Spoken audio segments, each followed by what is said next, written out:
Vamos abrir as nossas Bíblias na primeira carta que escreveu o apóstolo João, no capítulo 2. Primeira carta de João, está bem no finalzinho do Novo Testamento, caso você esteja com a sua Bíblia. Capítulo 2, nós vamos ler do versículo 15 ao versículo 17. O mesmo texto será projetado nessa TV aqui atrás, para que você possa acompanhar a leitura, se assim preferir. João, o apóstolo do Senhor, o mesmo que escreveu o Evangelho, que também leva o seu nome, escreveu também estas cartas, que nós leremos um trecho agora da primeira. 1 João, capítulo 2, a partir do verso 15, diz assim a Bíblia: Não amem o mundo, nem o que nele há. Se alguém ama o mundo, o amor do Pai não está nele. Pois tudo o que há no mundo, a cobiça da carne, a cobiça dos olhos e a ostentação dos bens, não provém do Pai, mas do mundo. O mundo e sua cobiça passam, mas aquele que faz a vontade de Deus permanece para sempre. Vamos orar mais uma vez. Senhor, nós estamos nesse lugar, nessa ambiência tão propícia ao louvor, à oração, mas também ao meditar na Tua Palavra. Que a Tua Palavra brilhe nessa manhã e ilumine a nossa alma. Que nós possamos ver novamente a beleza e a relevância da Bíblia, porque é a Tua Palavra, a Palavra do Deus eterno, que ela alimente o nosso coração e nos dê direcionamento para a nossa vida. Como precisamos da Tua direção, Deus.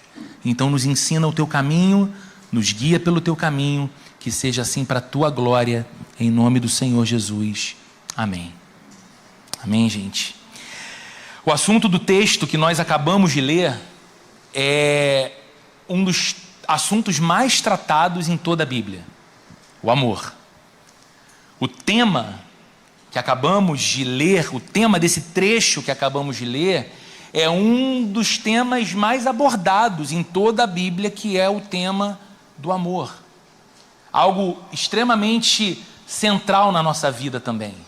Algo que nós pensamos e com o qual lidamos com muita frequência. Afinal de contas, as coisas que nós amamos ocupam um lugar central na nossa vida. As pessoas que nós amamos ocupam um lugar central nas nossas vidas, nas nossas agendas, nas nossas prioridades, não é verdade? Porque amamos, priorizamos. Porque amamos, nos importamos. Porque amamos, doamos de nós mesmos aquilo ou aqueles a quem amamos. Mais do que isso, o que nós amamos molda o que nós somos. Não se distrai com o barulho da chuva não, porque isso aqui é importante demais. Está chovendo, vai refrescar e quando a gente sair daqui vai estar tudo bem. Aquilo que nós amamos molda o que nós somos, porque nos tornamos semelhantes ao objeto do nosso amor. Pense num casal. Mais cedo, antes do culto começar, eu conversava com uma pessoa muito querida que está aqui, que estava repetindo uma frase, um pensamento que eu sempre ouço do seu esposo. E eu falei assim: olha, mas essa frase é dele. E ela disse assim: olha, mas eu já não sei quem eu sou, quem ele é. Depois de tantos anos amando, depois de tantos anos juntos, eu já me confundo em quem sou eu, quem é ele. O que é isso? Nós nos tornamos parecidos com aquilo ou aqueles que nós amamos. Nós nos tornamos semelhantes. A influência daquela pessoa molda a gente, os gostos se tornam semelhantes, os interesses vão se tornando parecidos, mas não apenas pessoas a quem amamos. Coisas que nós amamos também nos modelam. Por exemplo, uma pessoa que ama apaixonadamente o dinheiro, ela não se torna semelhante a dinheiro, mas ela se torna parecida com tudo aquilo que o amor ao dinheiro produz.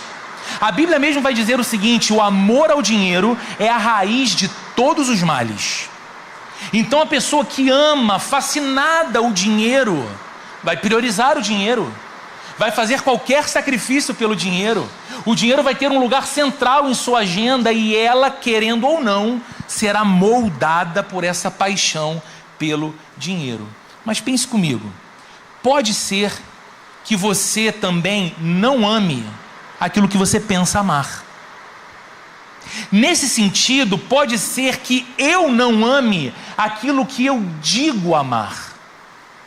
Porque o amor não se traduz naquilo que eu falo. O amor não se traduz naquilo que eu sinto ou penso apenas. O amor se torna concreto com aquilo que eu faço porque amo. É a minha ação, são as minhas atitudes que vão dar evidência aos meus amores. Dificilmente você vai passar um ano conversando comigo e não perceber, por exemplo, que eu não apenas gosto de futebol, mas que eu gosto muito do meu time, que é o Botafogo. Fica claro, porque eu compro camisa, porque eu visto os meus filhos, porque a gente fala de futebol, porque a gente diz que não vai mais assistir o jogo para a gente não sofrer, e a gente continua assistindo o jogo para a gente sofrer, até porque eu aprendi que o futebol é a coisa mais importante das coisas menos importantes da vida, pelo menos lá em casa funciona assim. Então é natural, não vai ser um esforço você ter que ouvir o Roberto falar em algum momento sobre Botafogo, porque é algo que ocupa um lugar de destaque na minha vida das coisas menos importantes, provavelmente está na prateleira das mais importantes. E diante disso cabe uma pergunta honesta.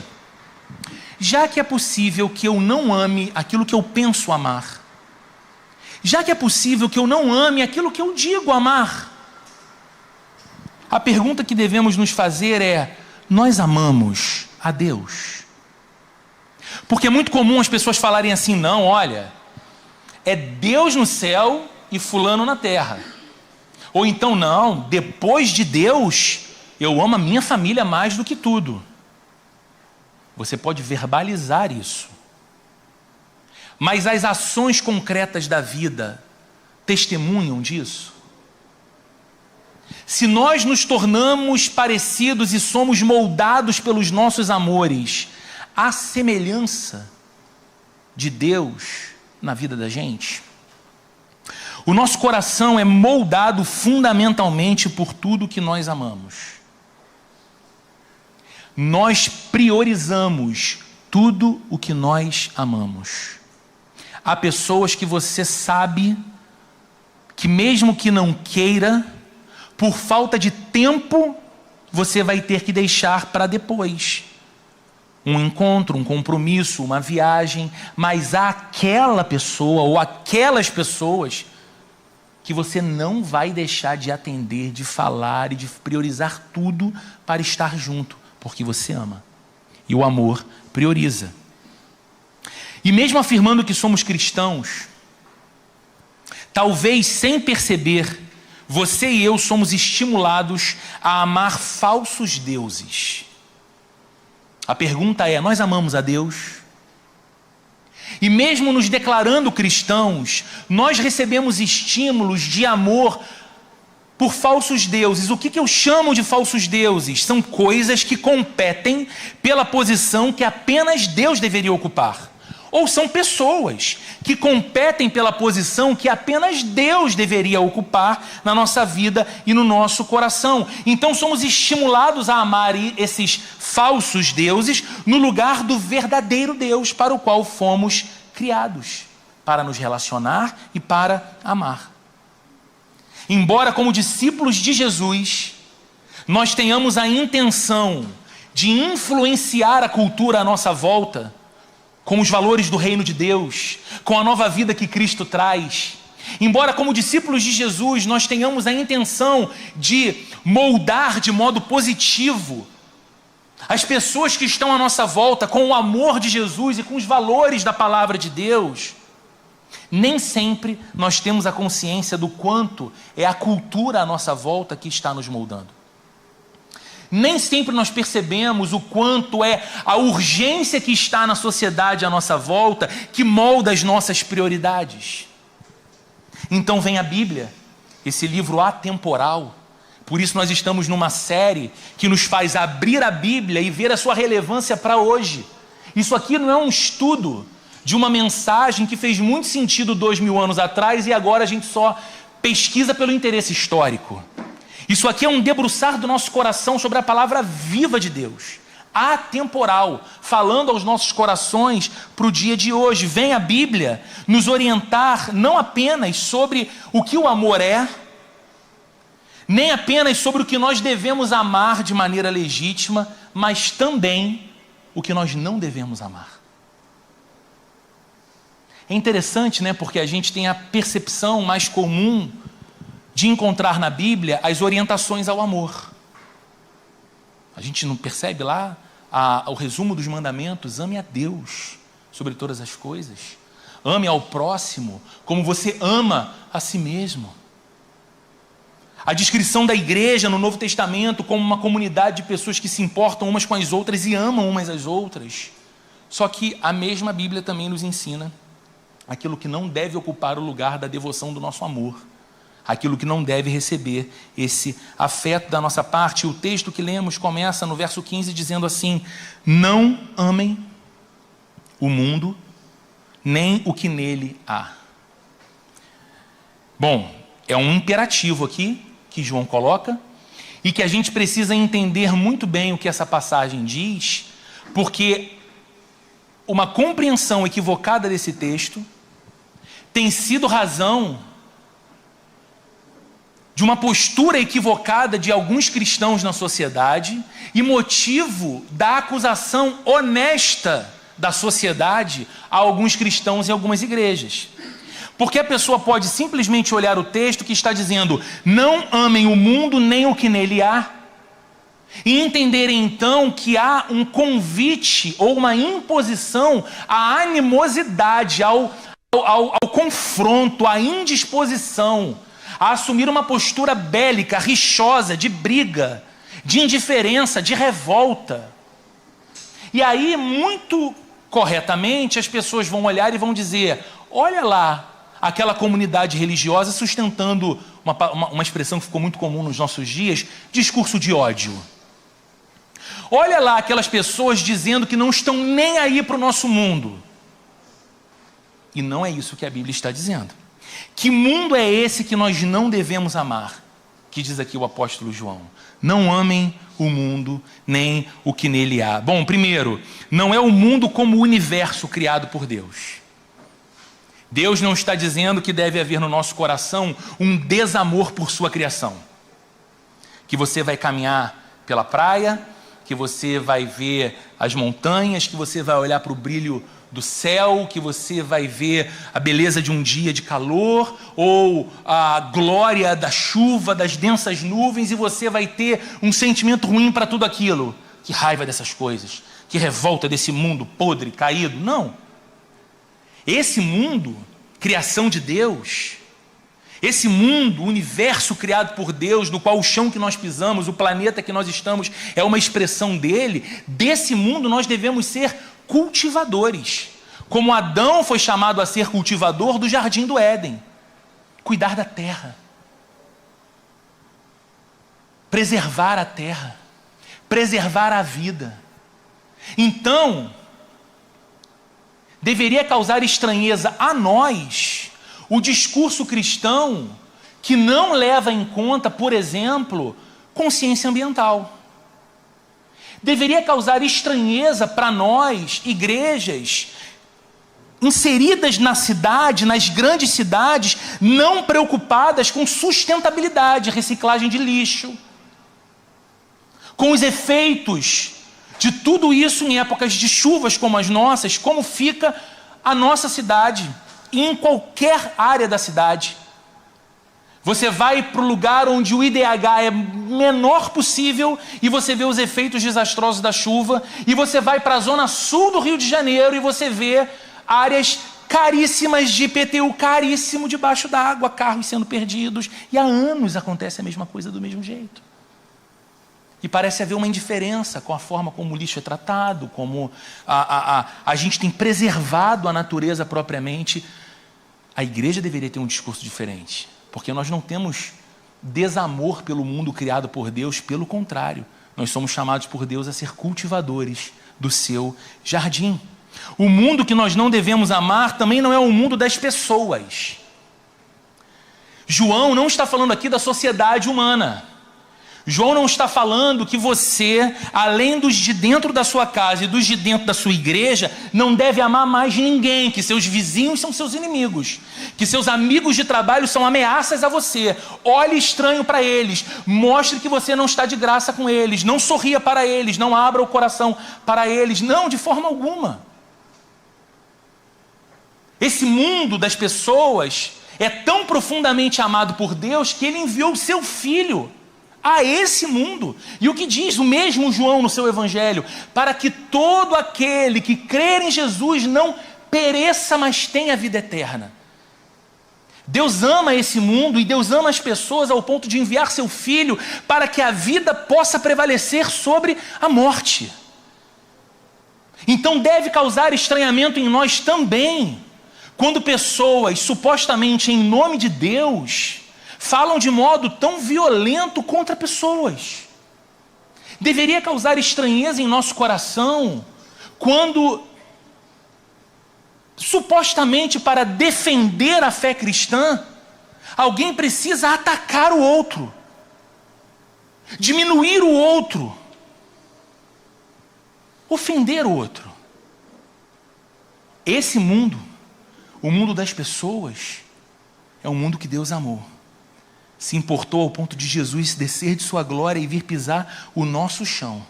E a igreja que pisa esse mesmo chão deveria ser uma comunidade capaz de amar as pessoas. O mundo a que o apóstolo João faz referência aqui e nos ensina a não amar é o sistema do mundo. A engrenagem que move o mundo como nós o conhecemos, ou mais comumente chamado mundanismo. O que João está alertando aqui em sua palavra, dizendo à comunidade cristã que eles não devem amar o mundo, vocês não devem se apegar de fascínio ao mundanismo que impera na vida de modo geral das pessoas e da sociedade. O que é esse mundanismo? É o modo de ser, de pensar e de agir de um mundo que está de costas para Deus. E como esse mundo manifesta que está de costas para Deus? Através dos seus valores, das suas condutas, das suas ambições. É essa espécie de mundo que pode moldar uma pessoa. É essa espécie de mundo de costas para Deus que pode formatar relacionamentos, de modo que uma outra pessoa com quem eu me relaciono possa ser diminuída por mim em sua dignidade, possa ser vista por mim apenas como objeto do meu prazer, como objeto de benefício, um relacionamento de interesse. É bom estar com ele, é bom estar com ela, porque há uma troca que me beneficia.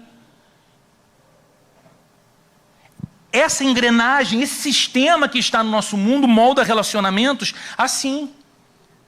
Há um mundo e uma cultura que nós estamos inseridos que regula a estrutura social, que em muitos aspectos oprime. A estrutura social que em muitos aspectos é altamente injusta e desumana. É por isso que no curso da história foram cristãos que ergueram as suas vozes contra as maiores atrocidades da humanidade. Foi um cristão chamado William Wilberforce, parlamentar inglês, que brigou ao ponto de ter a sua vida ameaçada na Europa dos seus dias pelo fim do comércio escravo. Porque aquele homem entendeu que todo ser humano é criado à imagem e semelhança do Deus a quem ele adora. Então, o homem não pode ser dono de um outro homem. Um ser humano não pode tratar um outro ser humano com menor dignidade do que ele trata a sua própria vida. Mas há um mundo que se estrutura muitas vezes num formato que me faz ser, ou que torna, como disse o pensador, o homem lobo do próprio homem. O mandamento para que não se ame um mundo assim, segundo João fala aqui, está fundamentado em dois argumentos. Dois argumentos que ele apresenta. O primeiro é que esse amor pelo mundo, esse fascínio por esse sistema, esse modo de ser, pensar e agir de costas para Deus, é incompatível com o amor de Deus. O que João está dizendo é o seguinte: o amor pelo mundo dessa forma é incompatível com o amor do Pai. Olha o que ele diz ainda no verso 15. Se alguém ama o mundo, o amor do Pai não está nele. Sabe o que o João está fazendo aqui? Ele está usando uma lógica. Um raciocínio muito óbvio para todos nós, porque são amores concorrentes, antagônicos. A lógica do apóstolo João aqui é a seguinte: se nós amamos a um sistema de mundo que por sua prática despreza a Deus, como nós podemos afirmar que amamos ao próprio Deus?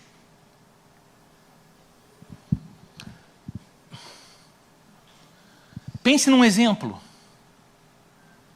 Você ama seu filho. E você ama muito seu filho. Mas você descobre, ou você chega ao conhecimento de que há uma outra pessoa da sua família fazendo mal ao seu filho. E eu não estou falando que está implicando com seu filho, fazendo gracinha acima do limite, fazendo a criança chorar. Não. É uma presença ameaçadora para o seu filho. E aí você diz assim: não, mas claro que eu amo meu filho, mas eu amo muito essa pessoa, da minha família, meu sangue, carne da minha carne aqui, todo. Então eu amo meu filho e amo essa pessoa. Não são amores concorrentes? Você descobre que aquela pessoa com quem você pode ter tido um relacionamento de amor verdadeiro, ela impõe um dano terrível ao seu filho que você tanto ama. Permanecer amando é dizer que o seu amor pelo seu filho não é o mesmo. São amores concorrentes. E é essa lógica que João usa aqui. Como um sistema de mundo, como o mundanismo prevalecente na cultura e na nossa época despreza o Deus que nós dizemos amar, pode ser amado por nós. Quem ama o mundo não tem o amor do Pai em si, diz João. E foi Jesus mesmo quem disse que é impossível servir a dois senhores. Lembra? É impossível amar a dois senhores. Porque você vai ter que se devotar a um e aborrecer o outro. Inevitavelmente. Então Jesus encerra essa sentença dizendo: vocês não podem amar a Deus e amar as riquezas, que era o ponto, era o assunto dele na ocasião. E ele não pregava contra a riqueza, ele não pregava contra a prosperidade, ele não pregava contra absolutamente nada disso, mas ele pregava contra o amor fascinado por essas coisas. Quando a gente para de entender que isso é dádiva de Deus e se torna um Deus a quem a gente adora. Ele diz: você não vai conseguir adorar as suas riquezas e adorar ao seu Deus. Um vai aborrecer o outro. O imperativo aqui de João não é apenas porque amar é um tipo de emoção incontrolável. Eu amo de modo arrebatador e incontrolável, mas especialmente porque amar é uma decisão da vontade. É uma devoção da nossa vontade. Nós decidimos livremente nos dedicar àquilo, amando. Algo fascinou você, algo encantou você, ao ponto de despertar o seu amor, que te convida a entregar toda a sua vida para amar aquilo. E esse é o alerta de João: não ame. Você pode decidir não amar. Então o apóstolo passa para uma descrição resumida do que é esse mundo de costas para Deus ao qual nós não devemos amar. É o verso 16. Muito importante esse texto. Olha o que João diz: pois tudo o que há nessa engrenagem de mundo, Tudo que há nesse sistema mundano, e ele lista 3 coisas: a cobiça da carne, a cobiça dos olhos e a ostentação dos bens, não provém do Pai, mas do mundo.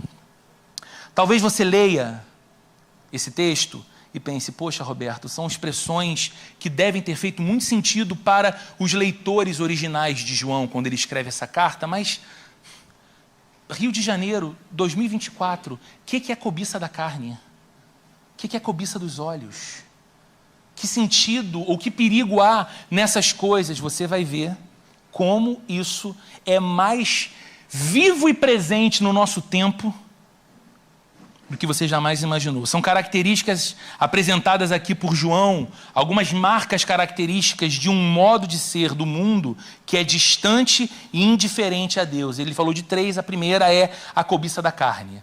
O que é a cobiça da carne? São os desejos interiores da nossa própria natureza. Nossa natureza humana, mas também uma natureza pecaminosa. Cobiça da carne são aquelas tentações que nos atacam de dentro para fora. São desejos, impulsos, sentimentos que nascem não fora de nós, mas dentro de nós. São desejos e impulsos em busca de satisfação. É você ser despertado por algo ou despertado por alguém e tomar uma decisão: eu não vou sossegar enquanto isso não me saciar. Cobiça da carne. É viver sob o governo dos sentidos e dos sentimentos. É viver governado por esses desejos. E eu te pergunto, quantas pessoas não vivem exatamente assim no tempo que nós estamos? Quantas pessoas, em nome dos seus desejos incontrolados, abrem mão de tantas coisas firmes de suas vidas? Quantos homens, por conta de um descontrole dos seus desejos, perdem casamentos e o respeito dos filhos? Quantas mulheres, por conta do descontrole daquilo que desejam e sentem, perdem, rompem o relacionamento não apenas conjugal, mas também dos seus filhos? Quantos pais tomam decisões tolas e estúpidas, que maculam para sempre o relacionamento com os filhos? Quantos filhos, movidos e governados pelos seus desejos em busca de satisfação, ofendem, agridem emocionalmente os seus pais, se distanciando deles? O pecado, amigos, não está apenas do lado de fora. O pecado está, sobretudo, do lado de dentro desse nosso coração, que a Bíblia diz que é enganoso. Então, viver governado por esses desejos que podem ser muitas vezes enganosos e que nascem do nosso coração carnal é um perigo. E João está dizendo, esse tipo de vida, ser governado pelos desejos, é o que você mais vê nessa engrenagem de mundo que está presente onde nós estamos vivendo. Não ame isso, é o que João está dizendo. E lembre-se que foi Jesus mesmo quem disse, Evangelho de Mateus, capítulo 15, verso 19, pois do coração saem os maus pensamentos, os homicídios, os adultérios, as imoralidades sexuais, os roubos, os falsos testemunhos e as calúnias. Olha o que Jesus está dizendo, gente. Qual é a origem dessa lista de coisas terríveis para a vida de qualquer um de nós? O coração. E aqui o apóstolo João está nos alertando a não amar a um sistema de vida e de mundo que exalta a cobiça da carne. A segunda coisa que ele fala é a cobiça dos olhos. Se a cobiça da carne são aquelas tentações que surgem e nos atacam de dentro para fora, a cobiça dos olhos são aquelas tentações que nos atacam de fora para dentro. A gente vê. É o desejo incontrolável de possuir para si coisas ou pessoas que fascinam os seus olhos. Cobiça dos olhos. É aquela pessoa que não pode ver nada sem desejar. E que acredita que a felicidade se encontra nas coisas que o dinheiro pode comprar e os olhos podem desfrutar. O que é a cobiça dos olhos? Ela manda um recado para a nossa vida. Nós só seremos felizes e completos se obtivermos aquilo que fascinou o nosso olhar. Nós só nos sentiremos satisfeitos se tivermos aquela pessoa que fascinou o nosso olhar. E é um desejo incontrolável de ter aquilo que eu contemplei, aquilo que eu visualizei. E eu pergunto, quantas pessoas no nosso tempo não vivem exatamente assim também?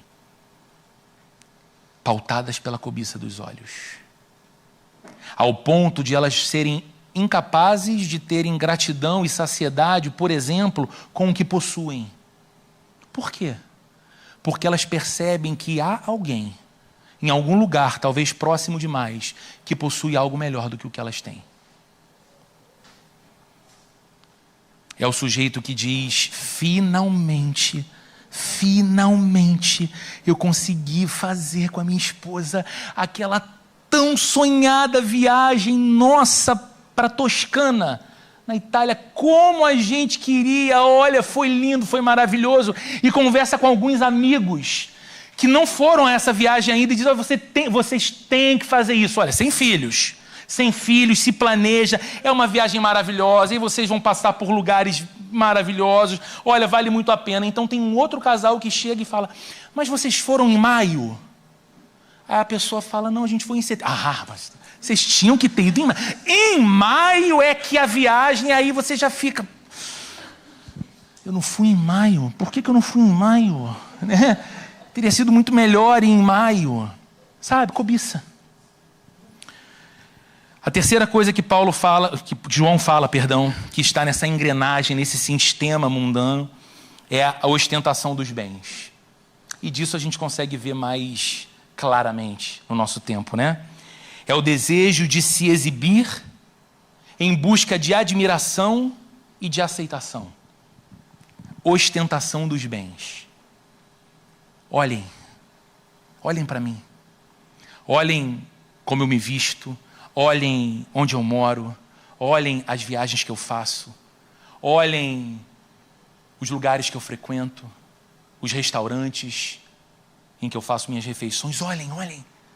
E hoje nós temos a sociedade da mídia digital, das redes sociais, que dizem que isso é maravilhoso, desejável. Você deve mesmo expor a sua intimidade. Se no passado as pessoas cuidavam para não ter a sua intimidade invadida, hoje o legal é você evadir a sua intimidade. Mostre para todo mundo as coisas boas e legais que você faz. Afinal de contas, é assim que as pessoas vão te admirar. Como eu ontem à noite, olhando um querido amigo que está aqui, jantando em algum lugar, era cupim aquilo? Cupim na colher. Era 11h30 da noite, eu falei, meu Deus, que vontade de comer cupim na colher agora. Por que eu não estou comendo cupim de colher? 11h30 da noite de sábado, eu falei, vai estar na igreja de manhã comigo. Cupim na colher. E aí esse irmão querido exibe. Não é um bom exemplo. O que é a ostentação dos bens? É a vanglória com coisas externas. É a vanglória com coisas aparentes. Riqueza, posição social, currículo, influência, beleza, carro, roupas. É sustentar uma autossuficiência com base naquilo que você possui e pode ser visto. Pode ser admirado. Olha o que a Bíblia está nos ensinando. Não ame a ostentação dos bens. Cuidado com a naturalização desse negócio tão presente na cultura que vocês estão inseridos. Porque o seu valor e a sua identidade não estão nestas coisas. Você não é o que você tem. Você não é o que você acumulou como posses. Você não é a roupa que você veste ou o CEP que você mora. A vida é mais do que isso. Não empobreçam a vida ao ponto de amarem apaixonadamente a ostentação dos bens, porque aqueles que estão no amor do Pai, diz João, morreram para esse tipo de vida. Se isso foi importante em algum outro momento, porque agora o amor de Deus os preencheu completamente. E porque o amor de Deus os preencheu completamente, eles não necessitam mais cobiçar o que eles não têm. Porque eles aprenderam que se eles tivessem de ter, o Pai, que é um Deus bom e provedor, os daria. Então, se eles não têm, é porque não há necessidade de ter. E se eles querem ter, eles podem pedir em oração ao Pai que é bom e há de nos conceder, segundo sua vontade e glória, aquilo que lhe pedimos. Mas eles já não mais cobiçam o que não têm, assim como também não mais exibem aquilo que têm. Por quê? Porque o cristão, mais do que exibir coisas que possui, ele sempre exibe a cruz que o redimiu, ele exibe Cristo. Ele é um discípulo, ele aponta para Jesus. Se algo em mim deve ser visto, o que há em mim que deve ser visto é Jesus, porque foi João, o outro João, o Batista, primo de Jesus, quem disse: convém que ele cresça e que eu diminua. O importante é que Jesus apareça e que eu diminua. E isso deveria ser a pauta e relevância para qualquer cristão, inclusive os pregadores, inclusive os líderes, inclusive os pastores. A relevância e o sucesso do ministério está em você desenvolver o ministério de tal maneira que você se torne em alguma medida inútil. Porque Cristo apareceu tão gloriosamente na vida das pessoas para quem você pregou, ensinou e pastoreou, que elas são capazes agora de andar com Cristo e fazer com que outras pessoas andem com Cristo. De modo que se você faltar, a igreja segue viva e vibrante, porque é uma comunidade de discípulos que entenderam que o importante não é a glória do líder, o importante não é o nome da denominação, o importante é Jesus. Jesus aparecer. O segundo argumento para não amarmos o mundo, o primeiro que João dá então é essa relação de que você não consegue conciliar o amor pelo mundo e o amor pelo Pai. A segunda razão é a transitoriedade desse mundo, ou seja, esse mundo é passageiro, em contraste com a eternidade ao lado de Deus. Olha o que ele diz no verso 17, o último que nós lemos. O mundo e sua cobiça passam, mas aquele que faz a vontade de Deus permanece para sempre. Gente, viver a vida sem atentar para o que esse texto está dizendo é uma loucura. Porque nós vamos cair na tolice de viver a nossa vida em agonia consumidora das nossas emoções por causa de um mundo que está passando. O mundo e sua cobiça passam, mas aquele que faz a vontade de Deus permanece para sempre. João contrasta, portanto, dois estilos de vida aqui. Por isso são tão antagônicos. O estilo daqueles que vivem apenas para o aqui e o agora, que olham apenas para a era presente, olham apenas para a vida como ela se estabelece aqui, em contraste com aqueles que vivem sem perder a perspectiva da eternidade. Eternidade que Jesus veio trazer a nós. Vida eterna que Jesus veio garantir a nós. Então são pessoas que vivem olhando para Deus. Você percebe a distinção? Pessoas que vivem e se consomem apenas com o aqui e o agora. Os meus feitos, as minhas realizações, as minhas conquistas, os meus sonhos, os meus projetos, as minhas prioridades, a minha agenda, aquilo que eu estou reputando como importante ou porque eu fui convencido por outras pessoas e na sociedade que eu vivo que aqui repousa a grande importância da minha vida. E eu me canso, eu me esforço, eu me dou para tudo isso e eu me esqueço muitas vezes do Deus que eu digo amar acima de todas as coisas. Por quê? Eu coloco demandas tão intensas e tão extremas sobre a minha vida que eu sou capaz de cometer a insanidade de dizer que não me sobra tempo para pensar em Deus, quanto mais ter relacionamento com Ele. Mas Jesus contrasta esse modo de vida com aquele das pessoas que vivem e fazem todas essas coisas. Casam, têm filhos, lidam com as dificuldades, cuidam da saúde, cuidam da família, trabalham e trabalham muito, progridem, prosperam, abençoam outras pessoas, mas fazem tudo isso sem jamais perder a perspectiva da eternidade. São pessoas que não deixam de levar em conta que são peregrinos, como disse o apóstolo Pedro numa de suas cartas, peregrinos e forasteiros num mundo que não é a sua pátria, porque eles pertencem a um outro mundo. Eles são cidadãos do reino de Deus.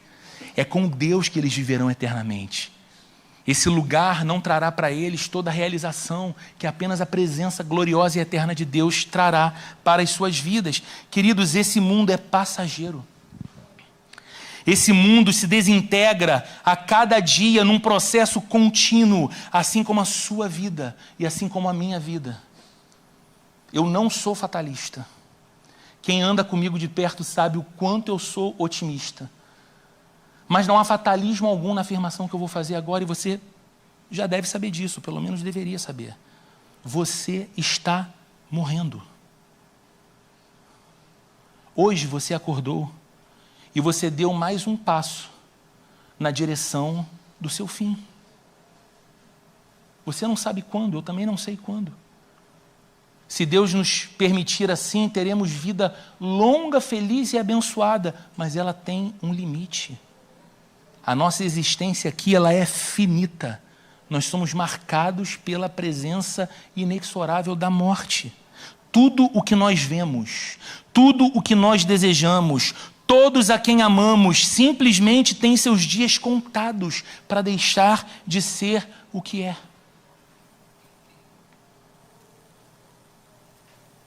Todos nós estamos diariamente num processo constante de despedida. E esse é o alerta de João aqui. Porque a vida é assim.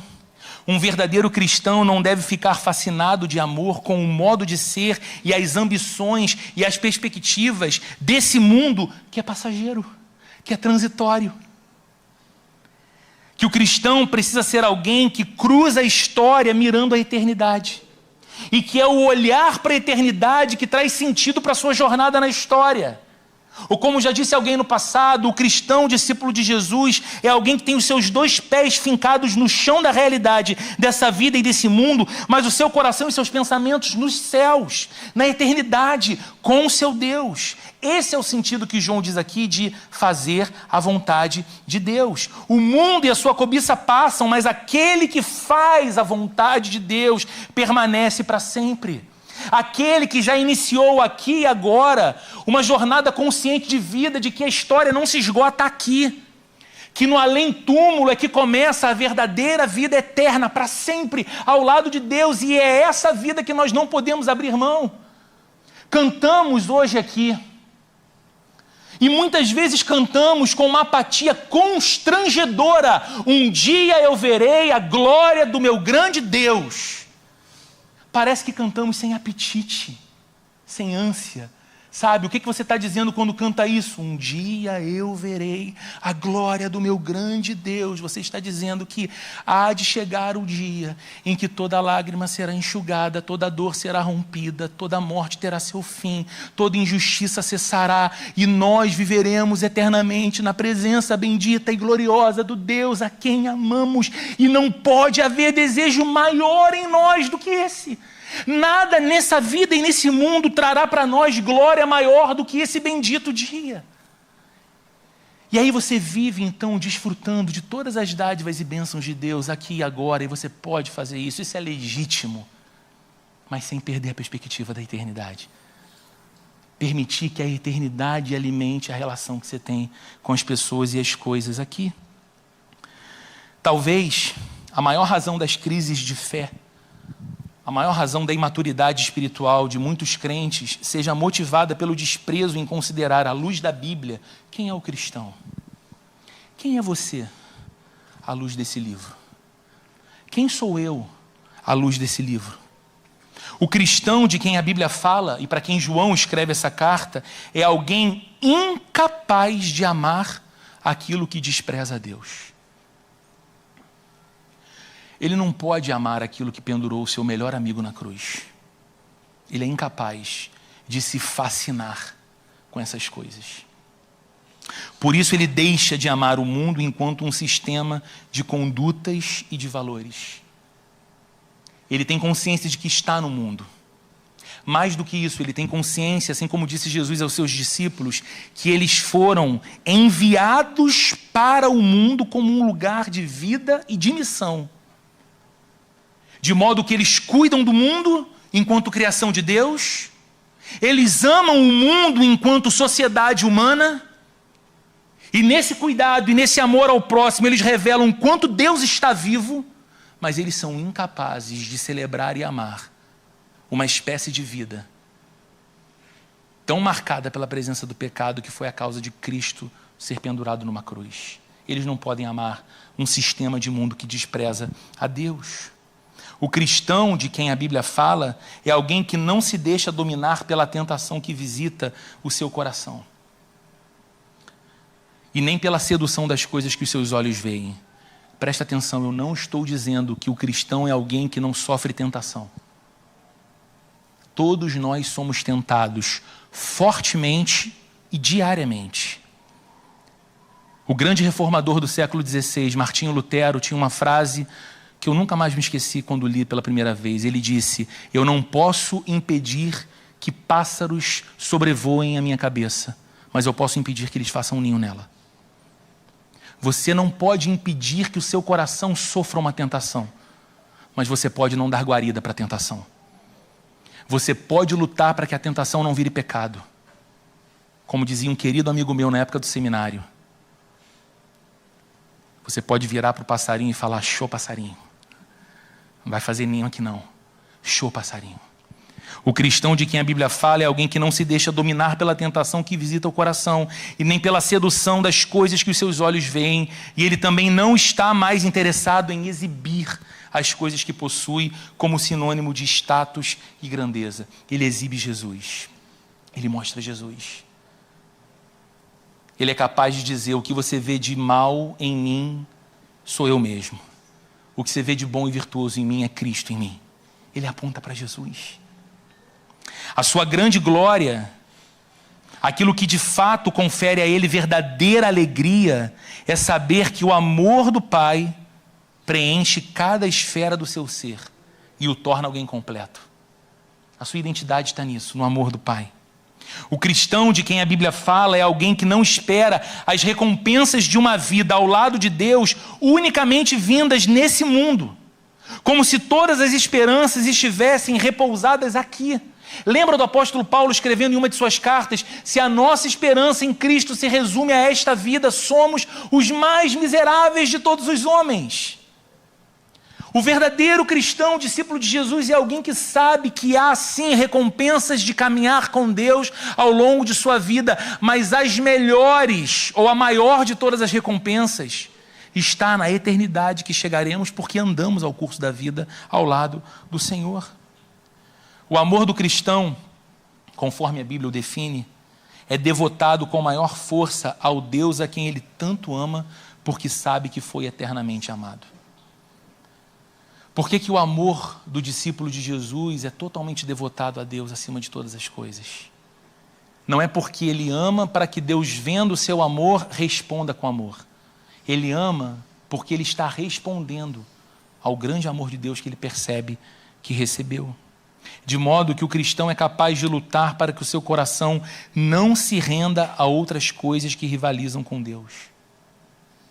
O cristão é alguém que está o tempo todo clamando pelo auxílio divino para ter os seus amores reordenados.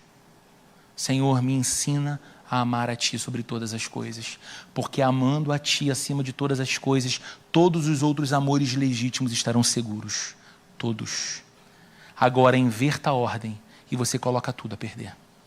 O verdadeiro cristão sabe que ele se torna parecido com tudo aquilo que ele ama. É por isso que o amor maior de um cristão é Jesus. Porque ele quer se parecer com Cristo. Você acha que Deus pede de nós que o amemos tanto, Antigo e Novo Testamento? Por quê? Porque Ele é carente de amor. Você acha que o Deus de toda glória, que criou todas as coisas e que é completo em si mesmo, que não tem necessidade de coisa alguma, teria necessidade de ficar pedindo de nós amor? Que ser carente? É porque Deus sabe que nós nos tornamos parecidos com o objeto do nosso amor. E o seu desejo é refletir o brilho da glória dele na vida da gente. E quanto mais nós amamos a Deus, mais parecidos com as virtudes dele nós temos. Mais semelhantes a Jesus nós somos. Menos de nós mesmos há na gente e mais de Cristo em nós habita na nossa vida. Amém? Vamos orar? Senhor, nós bendizemos o teu nome por tua palavra nessa manhã. Nós que podemos render o nosso coração tão velozmente a tantos amores que não merecem a nossa devoção, clamamos ao Senhor por misericórdia nessa manhã, pedindo que o Senhor nos ajude a não apenas dizer que te amamos ou pensar que te amamos, mas que o Senhor nos faça viver a nossa vida de tal forma que expressemos o amor que temos pelo Senhor. Nos ajuda, Senhor, a andando nesse mundo, cuidar dele, amar as pessoas, mas não celebrar e nem deixar que o sistema de costas para ti modele a maneira como a gente pensa, age, vive, mas que nós sejamos agentes do teu reino nessa sociedade, pessoas que manifestam as virtudes de Cristo de modo que influenciam o lugar onde estão e as pessoas que nos cercam. Nos ajuda, Senhor, a não amar nada mais fortemente do que o Senhor, porque o Senhor é digno desse amor. Ajuda-nos a ter sempre o amor do Pai em nós, como diz a tua palavra. E ajuda-nos, Senhor, a ter sempre o olhar fixado na eternidade. E que possamos cruzar a história com uma vida cheia de sentido e cheia de beleza. No entanto, alimentados pela realidade da eternidade. Em nome de Jesus. Que o amor de Deus, o nosso Pai, a graça de nosso Senhor e Salvador Jesus Cristo e a comunhão e a consolação do Espírito Santo esteja presente com cada um de nós, hoje e para todo sempre. Amém.